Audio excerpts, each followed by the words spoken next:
ito ay rated SPG. Striktong patnubay at gabay ng magulang ang kailangan. Maaaring may masiselang tema, lengguwahe, karahasan, sexual, horror o droga na hindi angkop sa mga... Susubukin na nga ang galing nito ni Jenny na makipagsabayan sa mga ka-co-artist nga niya na gusto ngang maging sikat na singer.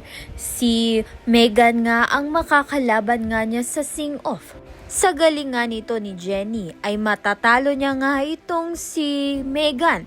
Subalit may magsasabotahe nga sa kanya dahil nga tatanggalan nga ng mic itong si Jenny habang ang kumakanta nga ito. Kaya naman nga't na galit ito ngang si Vanna, ang coach nga nila, sa dalawa dahil nga sa hindi nga naging maayos ang kanilang pagkanta. Sa kabilang banda naman nga kasama nga sa bootcamp ang mag-swimming. Kaya naman nga't nag-swimming nga itong si Jenny at ng mga kasama niya. Subalit ito ngang si Jenny ay hindi nga marunong lumangoy. Mabuti na nga lang ito the rescue nga itong si Nate at sinagip nga siya. Kaya naman nga't yan at iba pa ang dapat nating pakaabangan. Maraming salamat sa iyong panunood.